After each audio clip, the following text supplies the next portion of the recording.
Orbital Station Varath floated at the edge of consortium space like a metal city hanging in the stars. Thousands of beings from dozens of worlds walked its corridors every day. They came to trade, to negotiate, to make deals that would shape the futures of entire planets. The station never slept. Its lights never dimmed. Business never stopped.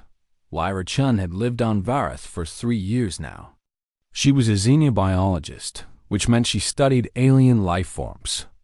Her job was to catalog new species, to understand how they evolved, to document their biology for Earth's growing database of galactic knowledge. It was quiet work, safe work. She spent most of her days in laboratories and archives, far from the loud chaos of the trading floors. She was a small woman by most standards. Compared to the beings that walked Varath's halls, she was tiny. The Gorvathi towered over her with their 4 arms and stone-like skin. The Yenith floated past on tentacles that never seemed to touch the ground. The Varokians, with their reptilian scales and warrior pride, made her look like a child standing next to giants. But Lyra had learned something in her 3 years among the stars. Size meant very little. Power meant everything. And power came in many forms. Her husband Marcus was away again. Survey mission, the official record said. He was always going on survey missions. Sometimes he came back tired. Sometimes he came back with new scars he would not explain. Lyra never asked too many questions. She knew that Marcus did important work for Earth. She knew that some of that work was dangerous. And she knew that he always came back to her. That was enough. Today was a rest day. Lyra decided to visit the Central Market. The market was her favorite place on the station. Beings from across the galaxy gathered there to sell strange foods, unusual artifacts, and technologies that humans were still trying to understand.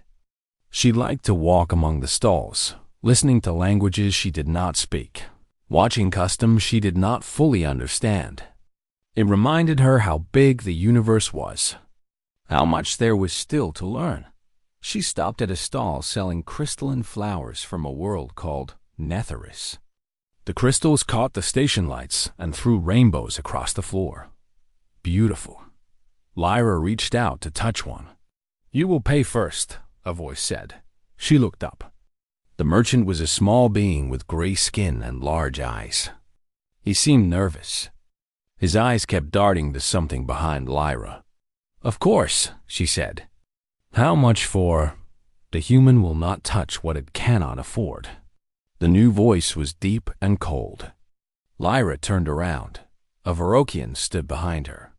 He was tall, nearly 7 feet, with dark green scales that looked like armor. His eyes were yellow with vertical slits, and when he smiled, she could see rows of sharp teeth. He wore the golden sash of a noble house. This was not a common Varokian. This was someone important. "I was just looking," Lyra said calmly. "I meant no offense." "Your kind always gives offense," the Varokian said. "You come to consortium space with your soft skin and your weak bodies. You touch things that do not belong to you. You speak as if you are equals." He stepped closer. "You are not equals. You are primitives from a backwater world that was throwing rocks at each other when my ancestors ruled star systems." Lyra felt her heart beat faster, but she kept her face calm. She had dealt with hostile aliens before. The key was to stay small, stay quiet, and walk away. "I apologize if I caused offense," she said. "I will leave." She tried to step around him. His hand shot out and grabbed her arm. His grip was like iron. "You do not leave until I say you leave." Other beings in the market were watching now. Lyra saw Gorvathi merchants look away quickly. She saw a Yenith retreat into their stalls. No one moved to help her. No one said a word. "Please let go of me," she said. "Please," the Varokian repeated, mocking her tone. "Your species begs so easily. No pride, no strength. My name is Kethrol of House Sorvin. When a Varokian speaks, lesser beings listen. When a Varokian commands, lesser beings obey. He leaned close. When a Varokian corrects, lesser beings learn. He released her arm, and for one moment, Lyra thought it was over. Then he hit her. The blow came fast and hard, an open palm across her face. The force of it lifted her off her feet and threw her to the ground. She landed on the cold metal floor, her vision spinning, her lips splitting open against her teeth. Blood filled her mouth, warm, copper. She heard laughter, not just from Kethrol, but from others in the crowd. Some species found violence entertaining. Some found it educational. None found it worthy of interference. Lyra pushed herself up on her hands. Blood dripped from her lip onto the floor. Her head rang like a bell. She could feel her cheek already starting to swell. Station security had arrived. 2 consortium officers stood at the edge of the scene, their weapons holstered, their faces carefully blank. They saw what had happened. They were not going to act. Kethrol stood over her, still smiling that sharp-toothed smile.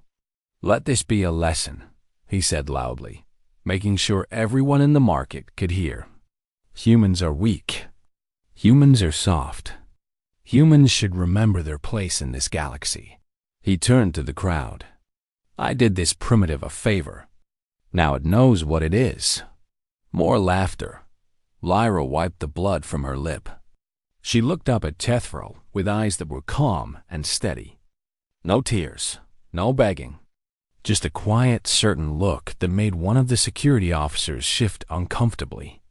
"You shouldn't have done that," she said. Kethrol laughed loudest of all. "Threatening me? You? What will you do, little human? Bleed on me?" Lyra said nothing. She simply stood up, slowly and carefully, and began walking toward the medical wing. The crowd parted for her. No one offered help. No one offered comfort. She did not expect them to. Behind her, Kethrol was already telling the story to his admirers. The primitive he had disciplined, the lesson he had taught, the natural order he had restored. He did not notice the station announcement that chimed softly overhead. A ship had docked. Unscheduled arrival. Human registry. Lyra heard it.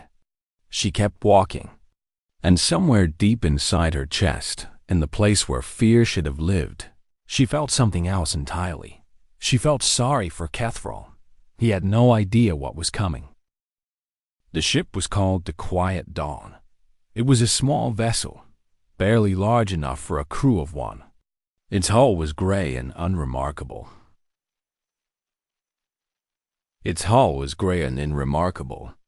Its engines were standard. Nothing about it suggested anything special. Just another human transport, the kind that passed through consortium space every day without anyone noticing. Marcus Chun walked down the boarding ramp and stepped onto the station floor. He was an average-looking man. Not tall, not short. His hair was dark and cut short. His face was plain. He wore simple clothes, the kind a surveyor or trader might wear. He carried a small bag over one shoulder. A Gorvathi dock worker glanced at him and looked away without interest. A pair of Yeneth floated past without slowing down. To the beings of Vera Station, Marcus Chun was invisible. Just another human. Just another soft, weak, unremarkable creature from a backwater world. Marcus liked it that way. He walked through the corridors with the easy pace of a man who knew where he was going. He did not hurry. He did not look around nervously. He moved like water flowing downhill, natural and unstoppable. The medical wing was quiet when he arrived. A consortium medical officer sat at the front desk, tapping at a screen with 3-fingered hands. She looked up when Marcus entered. "I am looking for Lyra Chun," he said. "She is my wife. Human female? Facial trauma?" "Yes." The officer pointed down the hall. "Room 7. She refused treatment." said she would wait. Marcus nodded and walked down the hall. His face showed nothing. His pace did not change. But something in the way he moved made the medical officer feel suddenly cold. She did not know why. She turned back to her screen and tried to forget the feeling. Lyra was sitting on the edge of a medical bed when Marcus entered. Her face was swollen on one side. Her lip was crusted with dried blood. A dark bruise was already spreading across her cheek. She looked up when he came in. She smiled, even though it hurt. "You came back early," she said. Marcus set down his bag. He walked to her slowly, carefully, like a man approaching something precious and breakable. He knelt in front of her. His hands came up to cup her face, gentle as feathers. He looked at her injuries with eyes that missed nothing. "Tell me," he said. His voice was soft, calm. There was no anger in it. That was what scared Lyra sometimes. When Marcus was angry, he did not shout. He did not rage. He got quiet. He got still. He got very, very calm. She told him everything. The market. The crystal flowers. The Varokian noble named Kethral. The words he said. The blow that followed. The laughter. The security officers who did nothing. Marcus listened without interrupting. His thumbs traced gentle circles on her unbruised cheek. When she finished, he leaned forward and kissed her forehead. "I am sorry I was not here," he said. "It is not your fault." "I know." He stood up. "Where is he now?" "Marcus, where is he now?" Lyra looked at her husband. She had known this man for 10 years. She had married him knowing what he was, what he had been, what he could do. She had seen him laugh with children and cook breakfast on Sunday mornings and cry at sad movies when he thought she was not looking.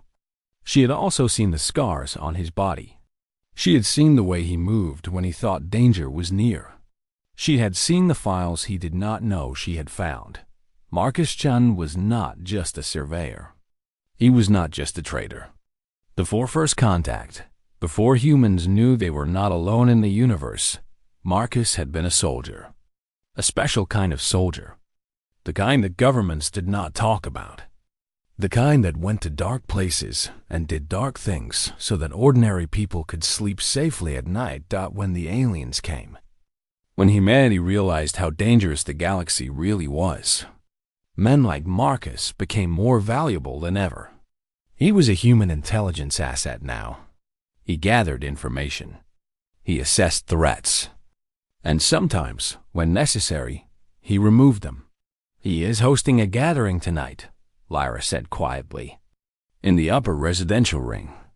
He's bragging about what he did. About teaching a primitive its place." Marcus nodded slowly. "Thank you. What are you going to do?" "I am going to have a conversation with him, Marcus." Lyra caught his hand. "The Varokians are dangerous. They are a warrior species. They have been fighting wars for thousands of years. Kethral is a noble. He has probably killed dozens of beings in combat." Marcus looked down at her. For just a moment, something flickered in his eyes. Something old and cold and patient. Something that had nothing to do with the gentle man who made her breakfast and held her when she had nightmares. "Lyra," he said softly, "humans have been fighting wars for 10,000 years. We started with rocks and sticks. We ended with weapons that could crack planets. Every generation, we found new ways to hurt each other. New ways to kill. New ways to survive." He squeezed her hand. "The Varokians think they are warriors because they have claws and scales and teeth. They think strength means size and armor and venom." He leaned down and kissed her gently. "They have no idea what strength really means." He walked to the door. Then he stopped and looked back. "Stay here, rest. I will come back when it is done, Marcus." Her voice stopped him. "Do not kill him." He was quiet for a long moment. "I will not kill him," he said finally. "I want him alive. I want him to remember.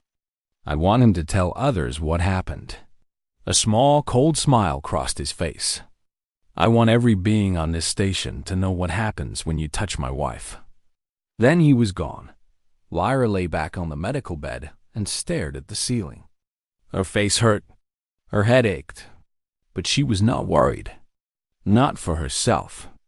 Not even for Marcus. She was worried for Kethral.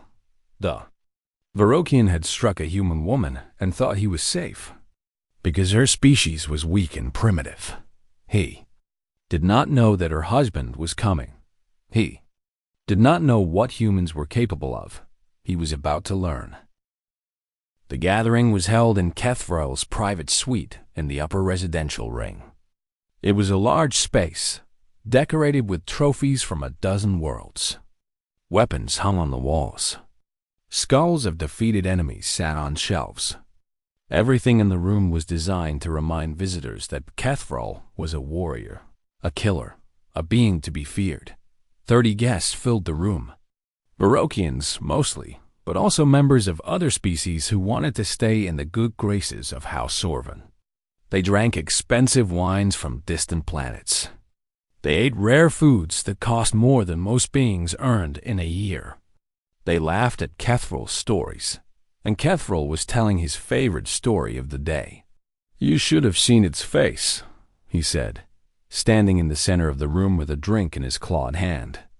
"The little creature tried to speak to me as if we were equals, as if it had any right to stand in my presence. He took a long drink, so I taught it a lesson. One blow, that was all it took." The primitive went down like a sack of wet grain. Laughter filled the room. "Did it cry?" someone asked. "It bled," Kethral said with satisfaction. "But it did not cry. I will give it that much. It looked up at me with blood running down its face and said I should not have done that." More laughter. "Threaten me. A human threatened me. As if it could do anything. As if its entire species could do anything. Humans are strange creatures," a Gorvasi merchant said.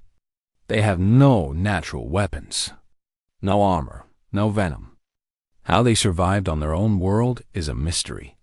They survived because nothing on their world was dangerous enough to kill them all," Kethral said. "Now they have come to the stars, and they will learn what real predators look like." The door to the suite opened. Everyone turned to look. A figure stood in the doorway. Small, soft-skinned, wearing simple clothes and carrying nothing in his hands. A human. Kethral smiled his sharp-toothed smile.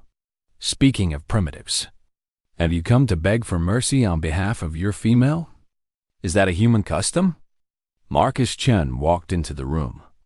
He moved slowly, calmly, like a man taking a walk through a garden. His eyes swept across the guests, noting positions, counting numbers, measuring distances. It was automatic. He did not even think about it anymore. "I came to talk," Marcus said. His voice was polite and even. "About the incident in the market today. You struck my wife." "I disciplined a creature that did not know its place," Kethral corrected. "There is a difference. Though I would not expect a human to understand. I understand perfectly." Marcus stopped a few feet from Kethral. The Varokian towered over him. In terms of size, it was not even close. "I understand that you hit an unarmed woman because she looked at something you thought she should not look at. I understand that you did this in public, to humiliate her. I understand that you are now bragging about it to your friends. And what do you intend to do about it?" Kethral asked, amused. "Challenge me? Fight me?" He spread his arms wide, showing off his muscular frame, his natural armor, his claws. "I have killed 37 beings in personal combat. I have fought wars on 6 worlds. I am Varokian. We are born to battle." "You struck her with your right hand," Marcus said quietly. "Open palm. That makes you right dominant. Your stance favors your left leg, which means you have an old injury there. Your scales are thicker on your chest and back, but thinner at the joints. Your species has nerve clusters here. He pointed to a spot on his own neck. And here, he pointed to a spot under his arm. And here, he pointed to the inside of his thigh. The room had gone quiet. Your eyes are adapted for motion detection, not detail, Marcus continued. That means you are vulnerable to feints. Your claws are designed for slashing, not grappling. Your tail provides balance, but if it is compromised, your coordination suffers. Your throat scales do not fully protect your windpipe, and your joints bend in directions that mine do not, which means they can be forced in directions that are very painful for you. Kethro was no longer smiling. What is this? He demanded. What are you doing? I am explaining, Marcus said. What is about to happen to you?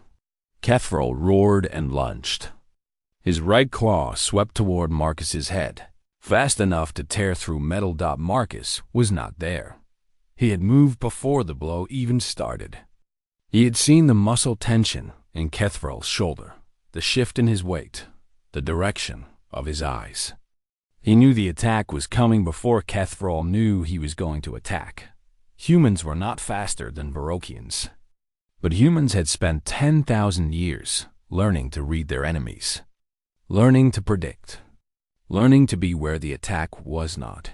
Marcus stepped inside Kethral's reach. His hand shot up and struck the nerve cluster in the Varokian's neck. Kethral gasped as his right arm went numb. Before he could react, Marcus had grabbed his left arm and twisted.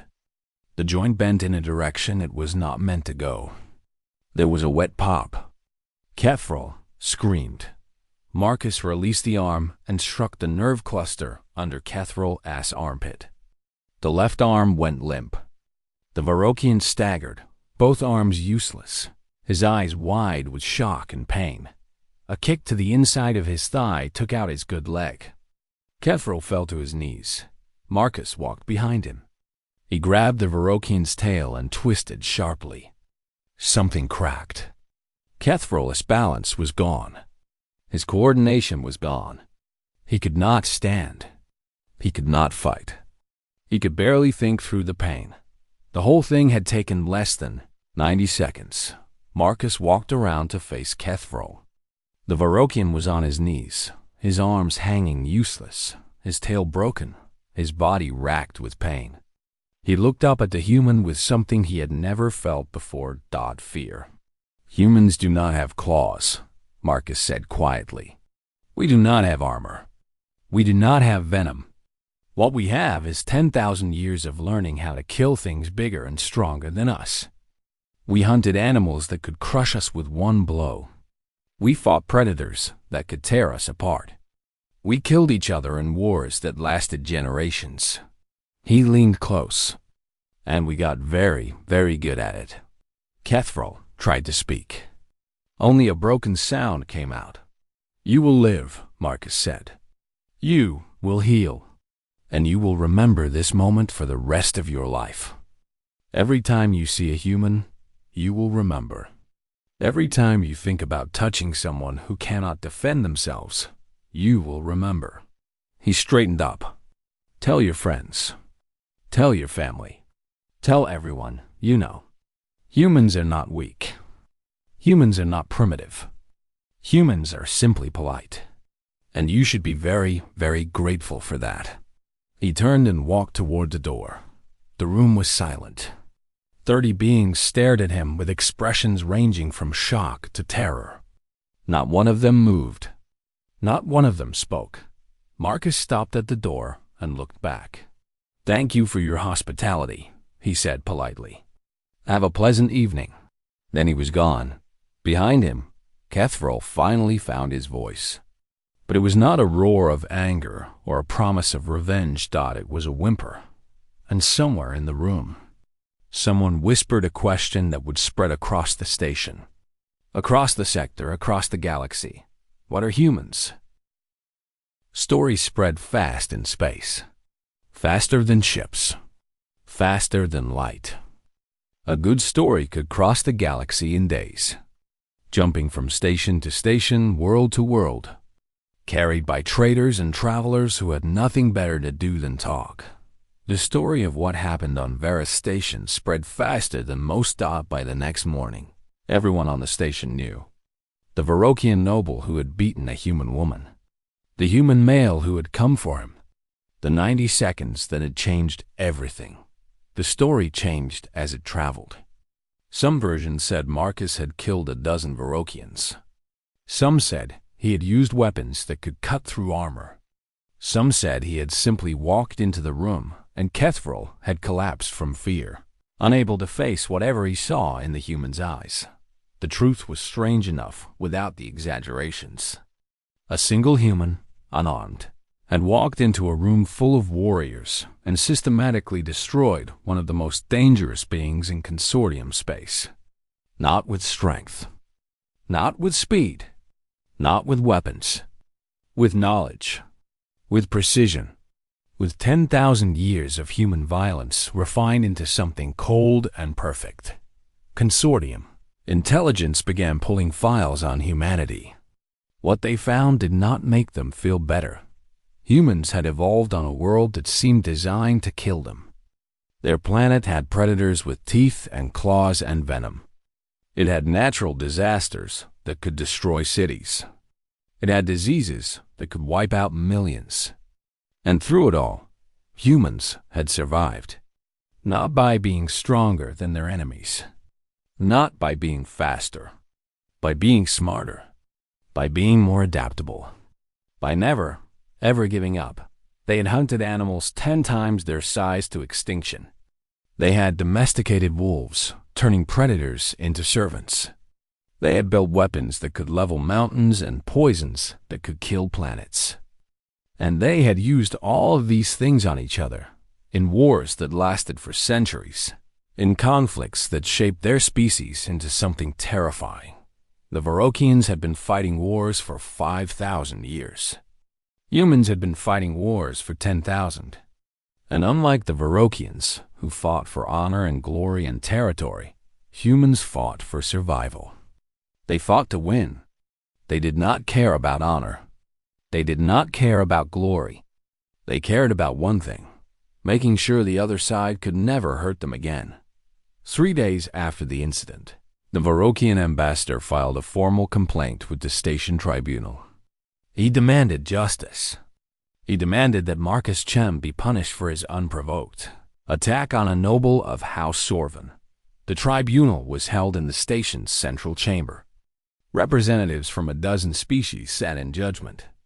Marcus Chun stood before them, alone, unarmed, as calm as if he were waiting for a transport. The Varokian ambassador spoke first. He described the attack in graphic detail. He showed medical reports documenting Kethvril's injuries. He called it barbarism. He called it savagery. He demanded execution. Then it was Marcus's turn to speak. Under Article 7 of the Varus Station Charter, Marcus said, any being may defend their bonded partner against assault. 3 days ago, Kethvril of House Sorvin struck my wife in the Central Market. He did this in front of witnesses. He did this while station security watched and did nothing. He then hosted a gathering where he bragged about his actions and insulted my species. Marcus looked at the tribunal members one by one. I defended my wife. That is my right under your own laws. The fact that a Varokian noble cannot defend himself against an unarmed human is not my problem to solve. If you wish to change your laws to protect those who attack the defenseless, that is your choice. But I do not think it will be a popular change. The chamber was silent. Then a screen behind the tribunal flickered to life. A recording began to play. Multiple angles, multiple cameras, all showing the same thing. Kethvril striking Lyra in the market. The blow that knocked her down. The blood on her face. The laughter that followed. The security officers who stood by and watched. The Varokian ambassador's face went pale. Where did you get this? He demanded. Varus Station has security cameras everywhere, Marcus said simply. I am sure the tribunal can verify the footage. The recording played again. And again. Each time, the reaction in the chamber grew more hostile. Not toward Marcus. Toward the Varokian noble who had beaten an armed woman and laughed about it. The tribunal deliberated for less than an hour. Marcus Chen was cleared of all charges. His actions were ruled justified self-defense under the station charter. The Varokian ambassador was advised to withdraw his complaint before the tribunal considered filing charges against Catherall for assault. The complaint was withdrawn that same day. That evening, Marcus returned to the quarters he shared with Lyra. She was waiting for him, her face still bruised but healing. She handed him a cup of tea and sat down across from him. "The Varokians are not going to forget this," she said. "I know. They might come after you. After us. They might." Marcus took a sip of tea. "But I do not think they will." "Why not?" "Because they have done their research now." Marcus set down his cup. "They know what I am. They know what humanity is capable of. And they know that if they come after me, if they hurt you again, I will not stop at one broken Varokian noble." His eyes met hers. "They know that if they push us, we will push back. And we will not stop pushing until there is nothing left to push against." Lyra was quiet for a moment. "Is that true?" she asked. "Would humanity really go that far?" Marcus thought about the history of his species. The wars, the weapons, the genocides and the holocausts and the atomic fires. He thought about what humans had done to each other over land, over resources, over ideas. He thought about what they would do to protect their own. "Yes," he said. "We would." Lyra nodded slowly. She reached across the table and took his hand. "Then I am glad you are on my side," she said. Marcus smiled. It was a real smile, warm and gentle. A smile of a man who loved his wife and was grateful to be home. "Always," he said. "Always." Far away, in a consortium intelligence office, an admiral stared at a report on her screen. The title read, "Humanity. Threat Reassessment Priority Alpha." She read it 3 times. Then she leaned back in her chair and wondered if anyone had truly understood what it meant when humanity joined the galactic community. She was beginning to think they had not. She was beginning to think that was a very dangerous oversight. 6 months passed. Seasons changed on 100 worlds. Ships flew between stars. Trade continued. Wars started and ended. Life went on. But something had changed. Lyra-chan noticed it first in small ways. The merchants who had ignored her before now greeted her with careful politeness. The species that had pushed past her in corridors now stepped aside. The beings who had laughed when Catherall struck her now avoided her eyes. At first, she thought it was fear. And perhaps some of it was. But there was something else too. Something that looked almost like respect. Word had spread beyond Verith Station. The story of Marcus Chun had traveled across consortium space and beyond.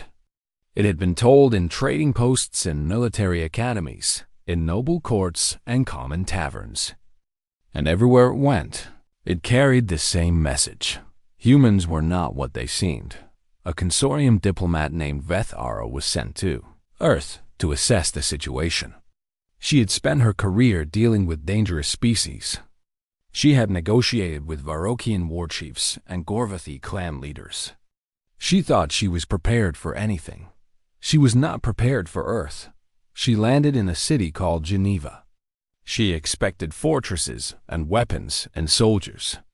She found parks, museums, restaurants, children playing in the streets, old people sitting on benches in the sun. Her human guide was a young woman named Sarah, cheerful and friendly. She showed Vethara the sights of the city, the lake, the mountains, the old buildings that humans had preserved for centuries. "This is not what I expected," Vethara admitted. "What did you expect?" Sarah asked. "Warriors, weapons, signs of your military might." Sarah laughed. We have those too, but we do not put them on display. We prefer to keep them out of sight. It makes people nervous when you show off your weapons all the time. They walked through a park. Children ran past, laughing. A man threw a ball for his dog. A couple sat on a blanket, sharing food. It was peaceful, gentle, kind. I do not understand, Vethara said. Your species defeated a Varrokian noble in single combat. Your history is full of wars and violence. How can you be so civilized? Sarah offered. Yes. Sarah was quiet for a moment. She watched the children play. The dog chased the ball. The couple shared their meal. We choose to be this way, she said finally. Every day, we choose it. We work very hard at being civilized, at being kind, at solving our problems with words instead of violence. She looked at Vethara. It does not come naturally to us. We have to fight for it. We have to teach it to our children. We have to remind ourselves, every single day, that this is the world we want to live in. But you are capable of such destruction, Vethara said. Your history proves it, yes. Sarah's voice was soft. We are. That is why we work so hard to be gentle. Because we know what happens when we stop trying. Vethara thought about that for a long time. Back on Vera Station, Marcus received a message. It was an offer from Earth's government. They wanted him to help train a new generation of operatives. Humanity was expanding into consortium space. They were making allies and enemies. They needed people who understood both diplomacy and the alternative. Marcus showed the message to Lyra. She read it twice. What do you want to do? She asked. I want to go home, he said. I want to teach. I want to help humanity find its place in the galaxy. He looked at her. But I will not go without you. Lyra smiled. Her face had healed. The bruises were gone. But she remembered the pain. She remembered the fear. She remembered the way Marcus had looked at her when he saw what had been done. I will go with you, she said. We have protected each other before. Maybe now we can help protect everyone. Marcus pulled her close and held her tight. For a moment, they were not a soldier and a scientist. They were just two people who loved each other, standing in a metal room in the middle of space, dreaming about home. On the far side of the station, Kethral walked through the market. He had healed, mostly. His arms worked again. His tail had been repaired. But something inside him had changed. Something that would never heal.